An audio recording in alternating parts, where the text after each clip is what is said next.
Hello aspirants, very good morning to all of you and welcome back to Anthropology PYQ series. So where we were trying to master every concept through decoding every question.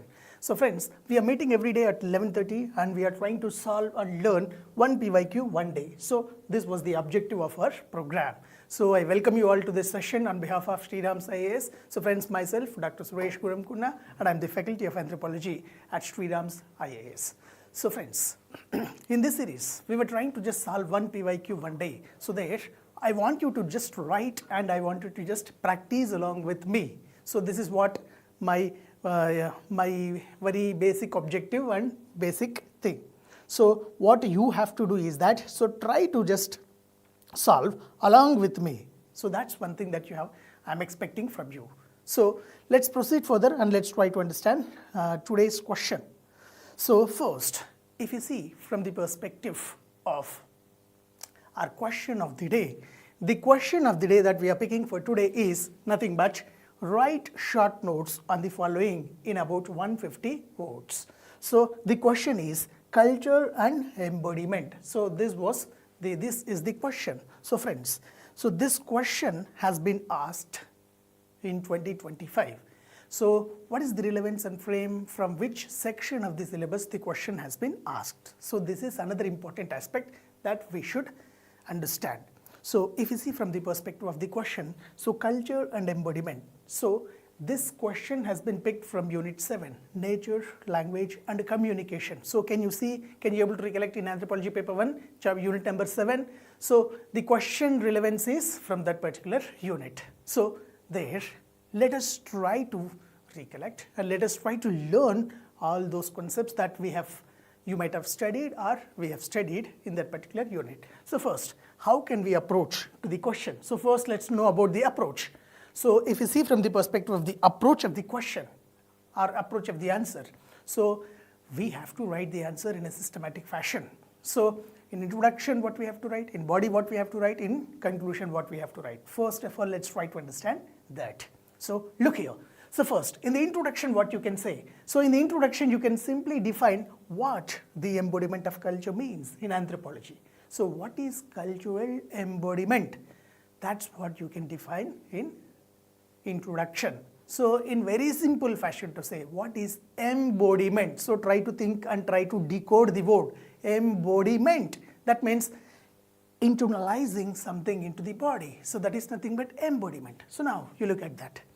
The idea that culture is not merely a system of ideas, but culture that is something lived and experienced through the human body.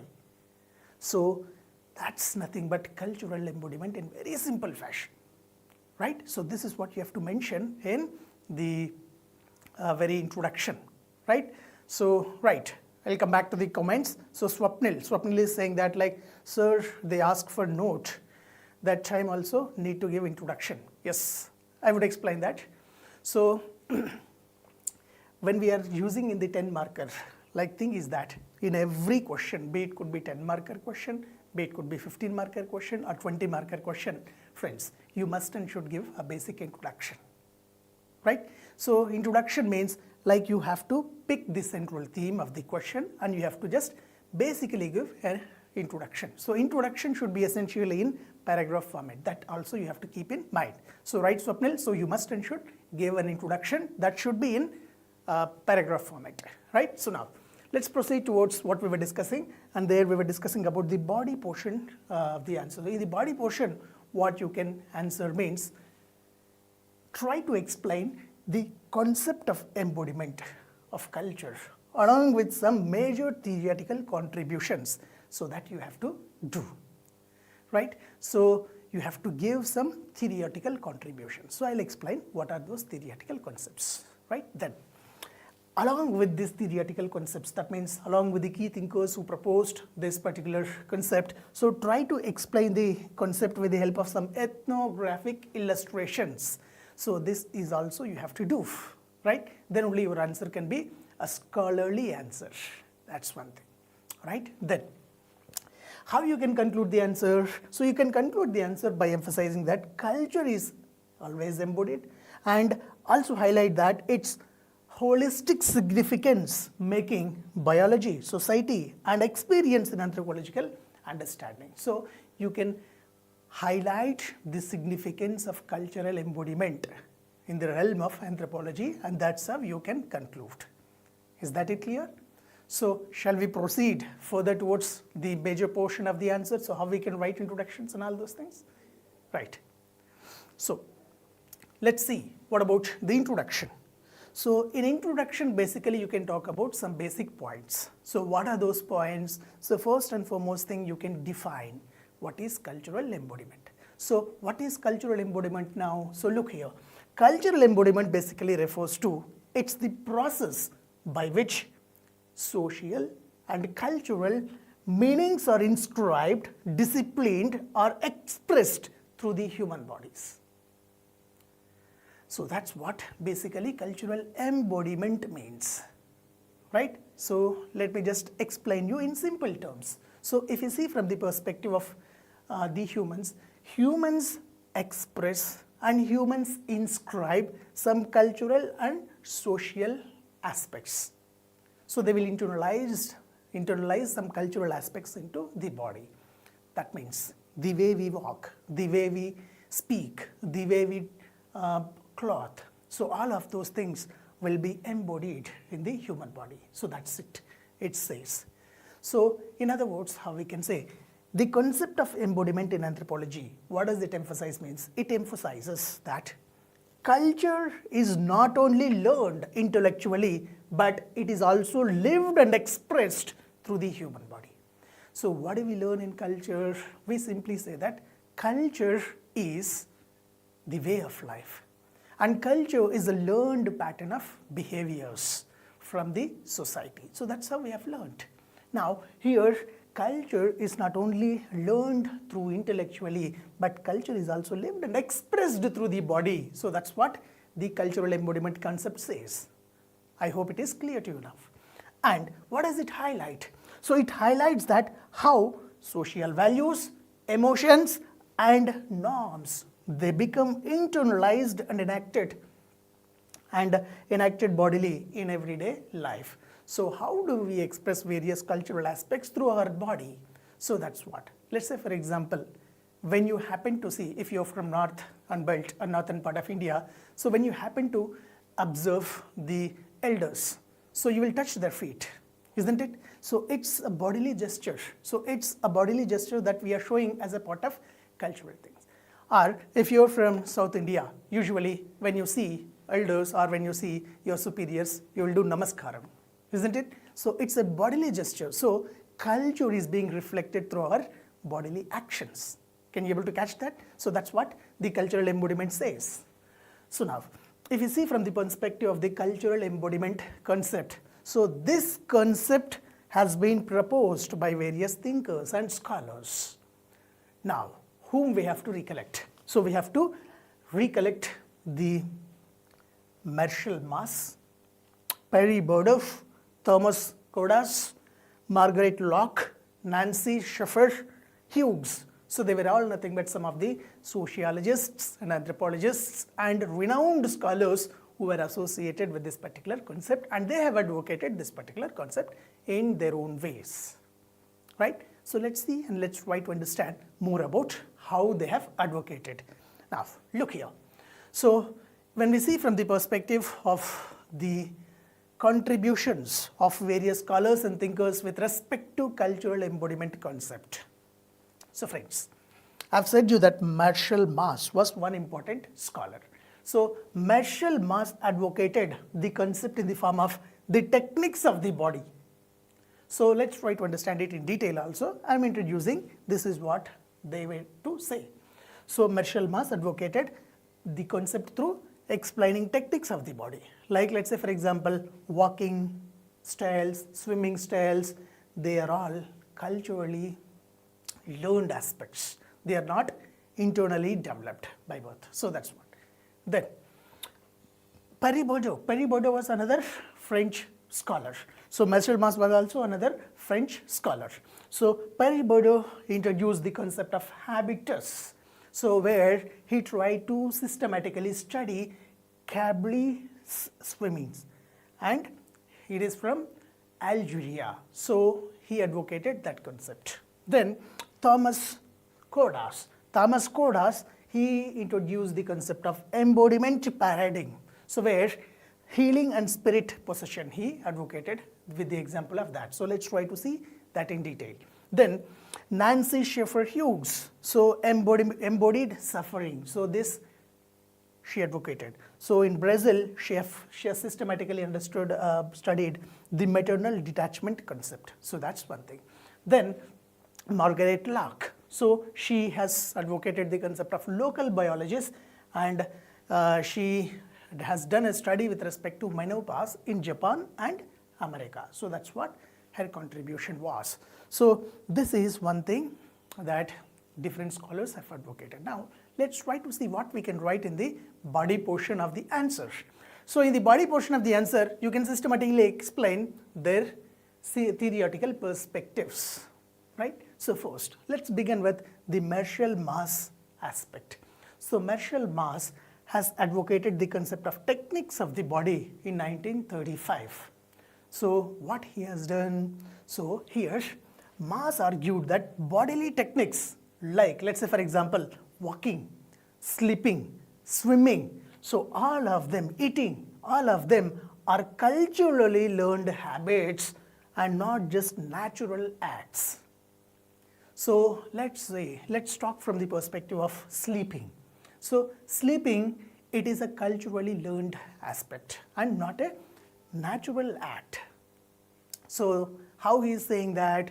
He is saying that these are showed even as basic physical acts and are socially patterned. That means the physical acts are also socially patterned. Like when you sleep depends upon your culture. That means if your family members are sleeping early, obviously you will sleep early, and if your family members are sleeping very late in the night, obviously you will also get accustomed to that. So what he is trying to say that, so even the basic physical acts are socially patterned.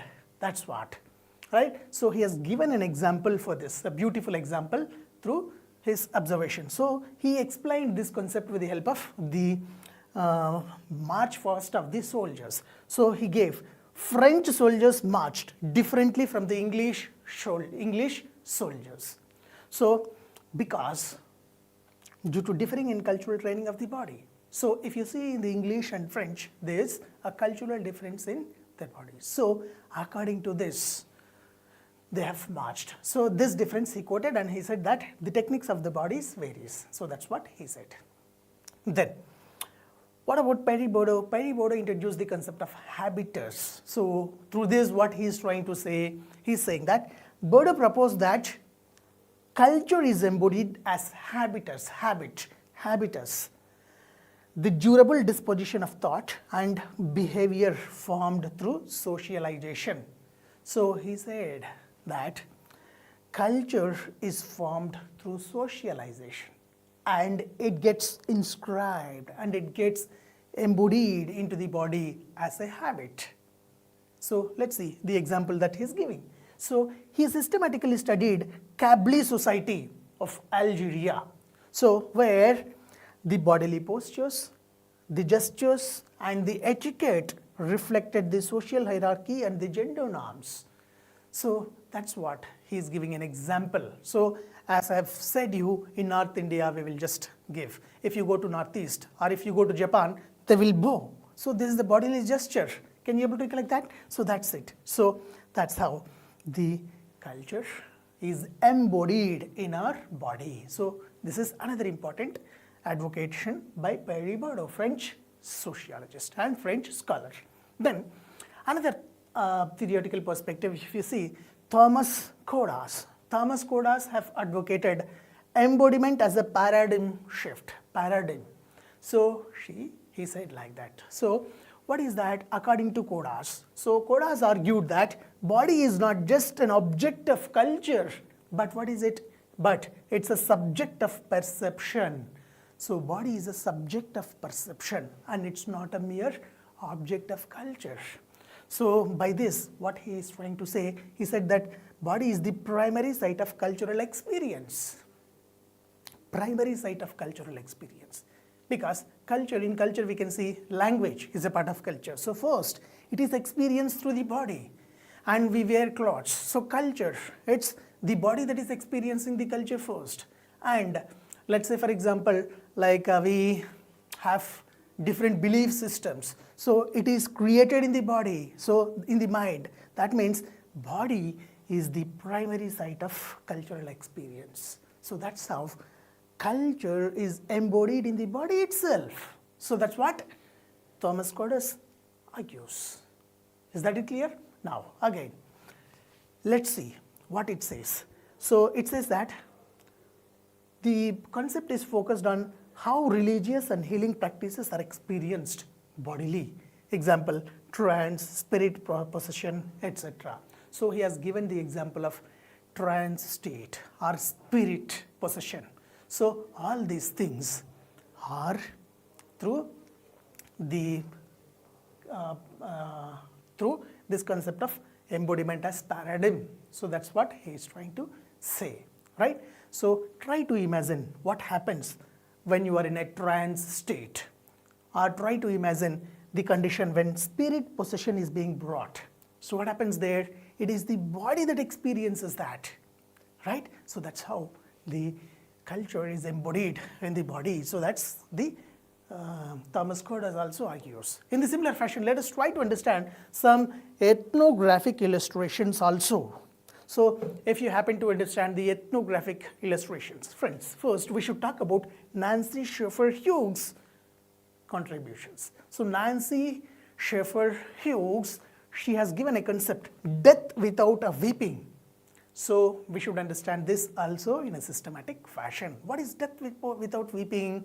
So usually what happens, if some of our loved ones, if they die, we definitely weep, we cry, isn't it? That's a response, bodily response that we get.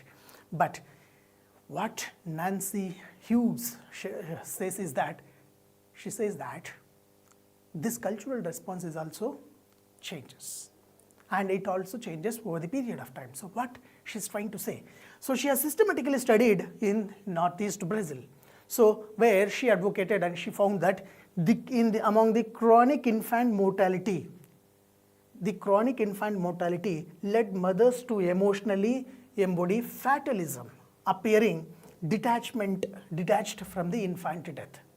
So what she observed in the Brazil, so there was an instance, there was a cases of chronic infant mortality. So child mortality was very high. So let's say for example 10 children have been born, out of them, so chronically let's say for example 6 to 7 children have been died in the infancy stage. So then in that situations, what happened to their mothers? Mothers have emotionally embodied the concept of fatalism. They felt that yes, this is the norm, this is a general norm. So they haven't had any sort of appearance of detached from the infant death. Usually think from India's perspective, if an infant dies in our family, we will experience through a grave disappointment and we'll enter into a kind of depression, isn't it? The mothers goes. But here in Brazil, so they felt it very normal because they embodied fatalism because of this chronic infant mortality. That's one thing. So what does it show? It shows that how economic and social suffering are inscribed onto the body and emotions. So that's what she tried to explain through her study. Right now, again, let's see. What about Margaret Locke? So Margaret Locke has given an ethnographic illustration where she tried to talked about the politics of the body. So in 1980, she has given this particular concept. So what she was saying, she compared the menopause in the Japan and menopause of women in the North America. So with this, she tried to put her concept of culture embodiment. Now look here again. What has she found? She found that the biological processes are culturally mediated. So try to listen it carefully. So she is trying to say that biological processes are also culturally mediated. Now she is taking the example of menopause. So menopause is nothing but the phase where the menstrual cycle would be is about to terminate in humans, right? Now, look here. So Japanese women reported fewer menopausal symptoms. Why? Because they had some cultural framing because of their diet and because of their social attitudes. So this was something that she found, that the Margaret Lock found. Now, she demonstrated with such kind of things, comparing with the America and Japan. In Japan, they had fewer menopausal symptoms. So through this, she demonstrated the concept of local biologists, right? Where she was explaining about the concept of variations in embodied experience across cultures. So this is what her observation. It's an ethnographic illustration. I hope it is also clear to you. Now, again, let's try to understand another illustration. So where you can see the contribution of our scholar Paul Farmer. So Paul Farmer was one another important scholar. So what Paul Farmer has done, Paul Farmer has advocated structural embodiment. He advocated that. So where what he has done, Paul Farmer has systematically explained how AIDS prevailed in Haiti and how they have embodied the disease also into their body. So he systematically studied the Haiti communities and he explained this particular concept. So this is another important aspect. So Paul Farmer's systematic study in Haiti, so how disease and suffering would be taken into our body. So that's where you should also understand all these aspects. So they were all nothing but some of the concepts that have been advocated by different thinkers. So friends, that's how you can answer these aspects in your body portion of the answer. So our major aim here is to master every concept. So that's why I'm explaining things in very detail. So in your model answer, you don't need to write everything in detail. So where you can mention very simply. So that you can find in your model answer that I would be providing to you, right? Now, look here. So how can you conclude the answer? In the conclusion, what you can say that the embodiment approach, what it has done, it redefines culture as something not merely represented, but something that is performed, felt, and lived through the body. So culture is lived, experienced, and expressed through the body. So that's what. And what does it do? It underscores that our bodies are social beings, carriers of the history, discipline, power, and emotion. So this is what we can say. So cultural embodiment is a very interesting concept, right? Now, Cord has once aptly said that culture is not what we think, rather culture is what we live. So how we live, so how we do everything. So everything is part and parcel of culture, right? So that's what the entire concept of culture embodiment.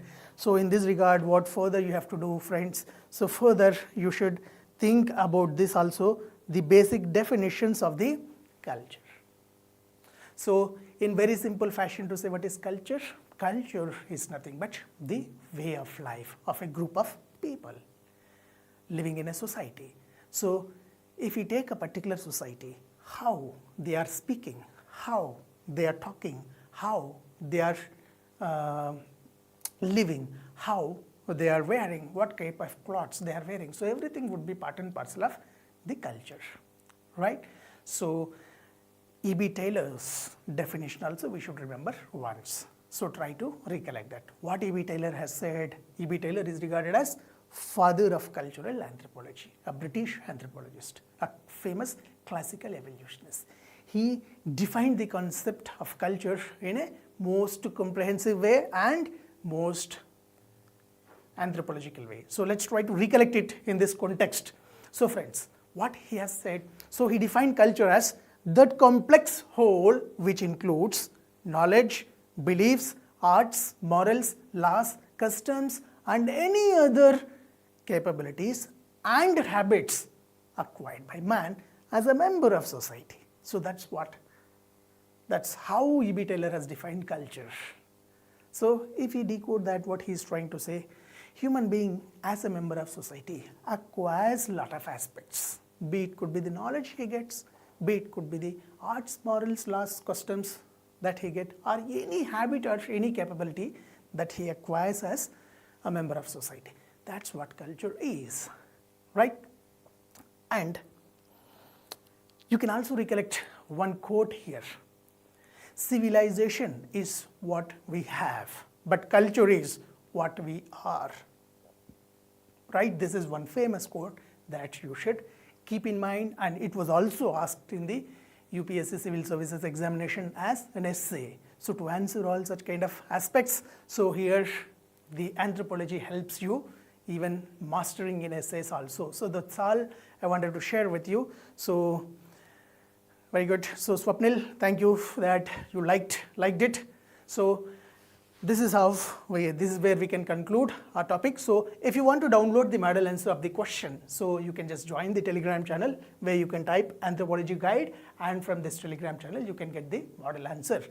So that's all I wanted to share with you for today. So friends, this is where let's stop and let's try to meet again tomorrow. So here is we are getting another question. Pragna. Very good morning, Pragna. So she's asking that I have a doubt. So in few tribal practices, we see few aspects like black dots or noises of Apatani tribes and finger out in other tribes. Sir, can we call that also as cultural embodiment? So what she is trying to say. So if you happen to see or if you happen to observe in some tribes, like let's say for example, Dani tribes of Indonesia. So Dani tribes of Indonesia, what they do? So they will cut the fingers. Why they will cut the fingers? The reason is there. So what was the reason of cutting of the fingers? They feel that if we want to express our grief towards the people who passed away, so we simply weep and we simply cry and we will leave it. But what happens in the Dani tribes? So usually they will cut their fingers. So when they cut their fingers, it is a kind of reverence, it's a kind of remembrance that they keep, that they can keep on commemorating the last relatives. So you can see that, you can search in the internet also, Dani tribe and finger amputation. So that's one thing. So here, this is a cultural practice which shows that, how their culture remembers the past ones. So the concept of cultural embodiment advocates that how culture is being reflected through the body. So you can also say such kind of illustrations as an examples for the cultural embodiment, right? So that's a good question, Pragna. So we can just have it as an example, right? So that's all for the day. So we'll meet. I hope I've addressed all the things. So is there any further doubts for anyone?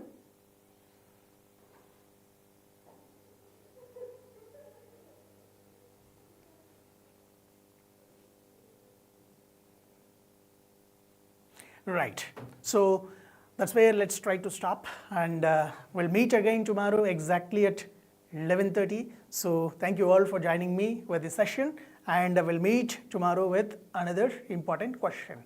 So keep writing and keep practicing and keep following this series, and meanwhile do not forget to like and subscribe the channel.